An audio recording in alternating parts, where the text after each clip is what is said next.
Hi ಎಲ್ರಿಗೂ ನಮಸ್ಕಾರ. Welcome back to my YouTube channel. ನಾನು ನಿಮ್ಮ ಪ್ರೀತಿಯ ಕಮಲ.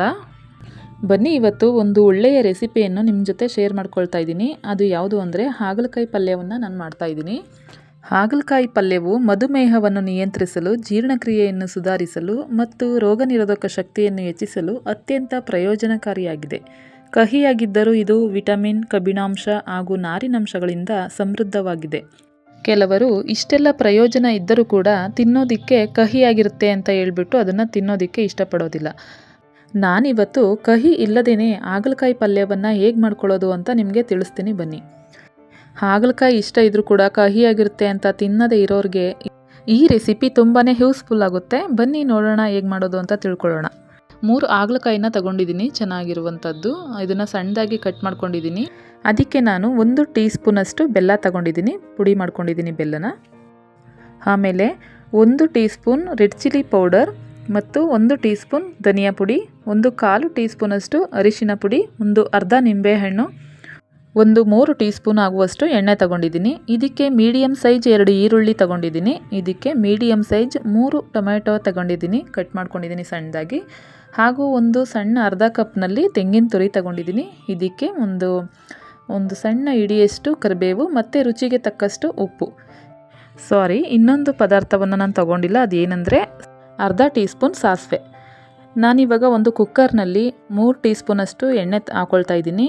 ಇದಕ್ಕೆ ಸಾಸಿವೆನೂ ಕೂಡ ಸೇರಿಸ್ಕೊಳ್ತಾ ಇದ್ದೀನಿ. ಎಣ್ಣೆ ಕಾದ್ಮೇಲೆ ಇದಕ್ಕೆ ಕಟ್ ಮಾಡ್ಕೊಂಡಿರುವಂತಹ 2 ಈರುಳ್ಳಿನೂ ಕೂಡ ಇದಕ್ಕೆ ಸೇರಿಸ್ಕೊಳ್ತಾ ಇದ್ದೀನಿ. ಇದನ್ನು ಚೆನ್ನಾಗಿ ಸ್ವಲ್ಪ ಗೋಲ್ಡನ್ ಬ್ರೌನ್ ಕಲರ್ ಬರೋವರೆಗೂ ಚೆನ್ನಾಗಿ ಹುರ್ಕೊಳ್ಬೇಕು. ಹಾಗೆಯೇ ಹಾಗಲಕಾಯಿ ಪಲ್ಯ ಯಾರಿಗೆಲ್ಲ ಇಷ್ಟ ಅಂತ ಕಮೆಂಟಲ್ಲಿ ತಿಳಿಸಿ. ಇವಾಗ ಈರುಳ್ಳಿ ಎಲ್ಲನೂ ಚೆನ್ನಾಗಿ ಹುರ್ಕೊಂಡಿದ್ಮೇಲೆ ಕರಿಬೇವನ್ನು ಕೂಡ ಸೇರಿಸ್ಕೊಳ್ತಾ ಇದ್ದೀನಿ. ಆನಂತರ ಕಟ್ ಮಾಡ್ಕೊಂಡಿರುವಂತಹ 3 ಮೀಡಿಯಮ್ ಸೈಜ್ ಟೊಮ್ಯಾಟೊವನ್ನು ಇದಕ್ಕೆ ಸೇರಿಸ್ಕೊಳ್ತಾ ಇದ್ದೀನಿ. ಇದನ್ನು ಸ್ವಲ್ಪ ಚೆನ್ನಾಗಿ ಹುರ್ಕೊಳ್ಬೇಕು.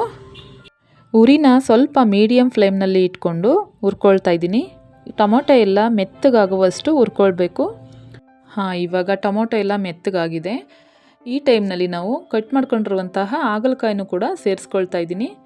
ಕೆಲವರು ಏನು ಮಾಡ್ತಾರೆ ಅಂದರೆ ಹಾಗಲಕಾಯಿನ ಸ್ವಲ್ಪ ಉಪ್ಪು ನೀರಲ್ಲಿ ತೊಳಿತಾರೆ. ಇನ್ನು ಕೆಲವರು ಏನು ಮಾಡ್ತಾರೆ ಅಂದರೆ ಕಹಿ ಹೋಗಲಿ ಅಂತ ಬೇಯಿಸಿ ಅದರ ನೀರನ್ನು ಕೂಡ ಚೆಲ್ಬಿಡ್ತಾರೆ. ಆ ರೀತಿ ಮಾಡಬಾರ್ದು. ಈ ರೀತಿ ಮಾಡಿದ್ರೆ ಅದರಲ್ಲಿ ಇರುವಂತಹ ಪೌಷ್ಟಿಕಾಂಶ ಎಲ್ಲ ನಾಶ ಆಗಿಬಿಡುತ್ತೆ. ಆ ರೀತಿ ಮಾಡ್ದೇ ಈ ರೀತಿ ಇನ್ಸ್ಟೆಂಟಾಗಿ ಕಟ್ ಮಾಡಿಕೊಂಡು ಈ ರೀತಿ ಮಾಡಿ ನೋಡಿ, ತುಂಬಾ ಚೆನ್ನಾಗಿ ಬರುತ್ತೆ, ಕಹಿನೇ ಇರಲ್ಲ. ಹಾಗಲಕಾಯೆಲ್ಲನೂ ಒಂದು 5-6 ನಿಮಿಷ ಈ ರೀತಿ ಚೆನ್ನಾಗಿ ಹುರ್ಕೊಳ್ಬೇಕು. ಹುರ್ಕೊಂಡಾದ್ಮೇಲೆ ಇದಕ್ಕೆ ಚಿಲ್ಲಿ ಪೌಡರ್ ಮತ್ತು ಧನಿಯಾ ಪೌಡರ್ ಮತ್ತು ಅರಿಶಿನನ್ನು ಕೂಡ ಇದಕ್ಕೆ ಸೇರಿಸ್ಕೊಳ್ತಾ ಇದ್ದೀನಿ. ಇದನ್ನೆಲ್ಲ ಹಾಕಿ ಚೆನ್ನಾಗಿ ಮಿಕ್ಸ್ ಮಾಡಬೇಕು. ಆಮೇಲೆ ಇದಕ್ಕೆ ರುಚಿಗೆ ತಕ್ಕಷ್ಟು ಉಪ್ಪನ್ನು ಕೂಡ ಹಾಕ್ಕೊಳ್ತಾ ಇದ್ದೀನಿ. ಹಾಗೆ 1 ಟೀ ಸ್ಪೂನಷ್ಟು ಬೆಲ್ಲನ ಪುಡಿ ಮಾಡ್ಕೊಂಡಿದ್ನಲ್ಲ, ಆ ಬೆಲ್ಲನೂ ಕೂಡ ಇದಕ್ಕೆ ಸೇರಿಸ್ಕೊಳ್ತಾ ಇದ್ದೀನಿ.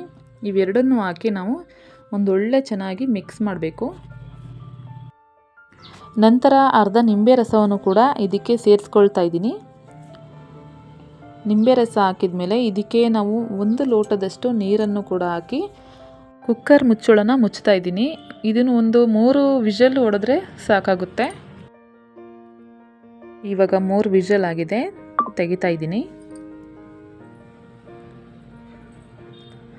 ಇದಾದಮೇಲೆ ಕೊನೆಯಲ್ಲಿ ನಾವು ತುರ್ಕೊಂಡಿದ್ವಲ್ಲ ಅರ್ಧ ಕಪ್ ತೆಂಗಿನಕಾಯಿ ತುರಿ, ಇದನ್ನು ಕೂಡ ಸೇರಿಸ್ಕೊಳ್ತಾ ಇದ್ದೀನಿ. ಇದನ್ನು ಹಾಕಿ ಒಂದೊಳ್ಳೆ ಚೆನ್ನಾಗಿ ಮಿಕ್ಸ್ ಮಾಡಿದ್ರೆ ಹಾಗಲಕಾಯಿ ಪಲ್ಯ ಒಂದು ಚೂರು ಕಹಿ ಇಲ್ಲದೇ ತುಂಬ ಕಡಿಮೆ ಸಮಯದಲ್ಲಿ ರೆಡಿಯಾಗುತ್ತೆ. ನೀವು ಕೂಡ ಒಂದು ಸಲ ಈ ರೀತಿ ಟ್ರೈ ಮಾಡಿ ನೋಡಿ, ಹೇಗೆ ಬಂತು ಅಂತ ಕಮೆಂಟಲ್ಲಿ ತಿಳಿಸಿ. ಈ ಪಲ್ಯ ಅನ್ನಕ್ಕೆ, ಚಪಾತಿಗೆ, ದೋಸೆಗೆ, ಪೂರಿಗೆ, ರೊಟ್ಟಿಗೆ ಇಷ್ಟೆಲ್ಲಕ್ಕೂ ಕೂಡ ಒಳ್ಳೆ ರೀತಿಯ ಕಾಂಬಿನೇಷನ್ ಅಂತಲೇ ಹೇಳ್ಬೋದು.